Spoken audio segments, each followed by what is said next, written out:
Hormuz প্রণালীর দক্ষিণ করিডোরে মার্কিন সমর্থিত বাণিজ্যিক নৌপথে একটি তেলের ট্যাঙ্কার লক্ষ্য করে ইরান একাধিক ক্ষেপণাস্ত্র হামলা চালিয়েছে। সোমবার 10 আগস্ট গালফ নিউজের বরাতে জানা গেছে, হামলার পর ওয়ান উপকূলের কাছে জাহাজটিতে আগুন ধরে যায়। সামাজিক যোগাযোগ মাধ্যম এক্সের হরমুজ লেটার অ্যাকাউন্ট থেকে প্রথম প্রকাশিত ভিডিও এবং তথ্যে দেখা যায়, সোমবার ভোরে দক্ষিণ ইরানের সিরিক এলাকা থেকে ক্ষেপণাস্ত্রগুলো নিক্ষেপ করা হয়। এক্সের বিভিন্ন পোস্টে দাবি করা হয়েছে অন্তত 4টি ক্ষেপণাস্ত্র ট্যাঙ্কারটিতে আঘাত হানে এবং একই সঙ্গে দক্ষিণ ইরানের আকাশে মার্কিন একটি MQ-9 ড্রোন ভূপাতিত করার দাবিও উঠেছে। তবে শেষ খবর পাওয়া পর্যন্ত এই হামলার বিষয়ে ইউকেএমটিও, মার্কিন সেন্ট্রাল কমান্ড, ইরানের সরকারি সংবাদ মাধ্যম বা শীর্ষ আন্তর্জাতিক কোনো সংস্থা থেকে আনুষ্ঠানিক সত্যতা নিশ্চিত করা হয়নি। আক্রান্ত জাহাজের নাম, মালিকানা, কাস্টমস, নাবিকদের অবস্থান বা মোট ক্ষয়ক্ষতির কোনো সুনির্দিষ্ট তথ্য এখনো পাওয়া যায়নি। এর আগে গত 8 আগস্ট খাসাব থেকে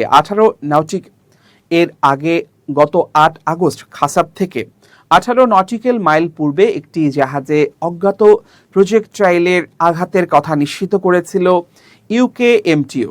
ইরান দীর্ঘদিন ধরে জানিয়ে আসছে যে তেহরানের নির্ধারিত নৌপথ না মানলে পরিণতি ভোগ করতে হবে।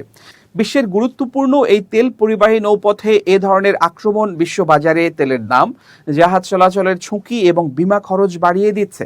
যুক্তরাষ্ট্র তাদের আচরণ সংশোধন না করা পর্যন্ত হরমুজ প্রণালী পুরোপুরি খোলা হবে না বলে ইরান আগেই সাফ জানিয়ে দিয়েছে।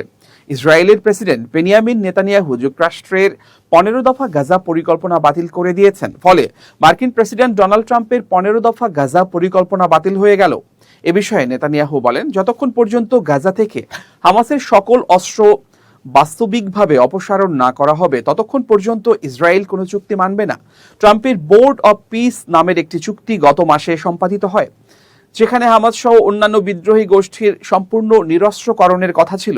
কিন্তু হামাস বলেছে, ভারী অস্ত্র তখনই জমা দেয়া হবে যখন ইসরায়েল সব সেনা সরিয়ে নেবে এবং সকল প্রকার আগ্রাসন থামাবে। গত বছর অক্টোবরে চুক্তি হওয়ার পরও প্রায় প্রতিদিনই ইসরায়েল গাজাতে হামলা চালিয়েছে।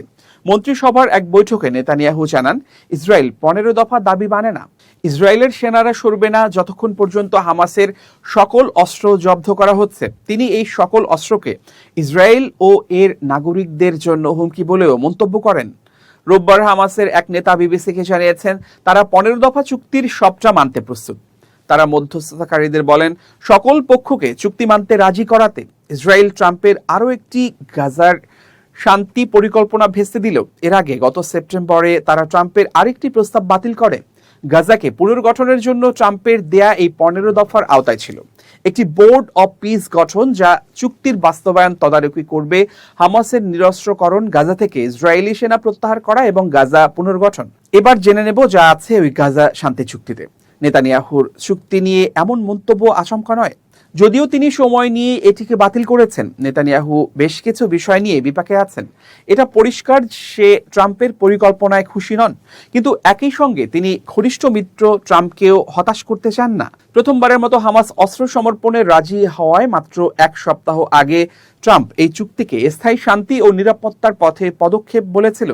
যদিও এটি ছিল গাজা থেকে ইসরায়েলি সেনা প্রত্যাহারের শর্তে। এখন নেতানিয়াহু এই শর্ত না মানায় ট্রাম্পের সেই পরিকল্পনা মাঠে মারা যাচ্ছে। ট্রাম্পের মধ্যপ্রাচ্য শান্তি পরিকল্পনা বাস্তবায়নের দায়িত্বে থাকা জ্যেষ্ঠ কূটনীতিক নিকোলাই স্লাদেনভ এই পরিকল্পনার জোরালো পক্ষে অবস্থান নিয়ে বলেন, সংঘাতের একটি ইতিবাচক সমাধানের আশায় নিবিড় আলোচনা চলছে। ইসরায়েলের চ্যানেল 12-কে দেয়া এক সাক্ষাৎকারে গাজার জন্য গঠিত শান্তি বোর্ডের এই উচ্চ প্রতিনিধি জানিয়েছেন, গত 7 অক্টোবরের ঘটনার পুনরাবৃত্তি রোধে এই পরিকল্পনাটি একমাত্র কার্যকর পথ।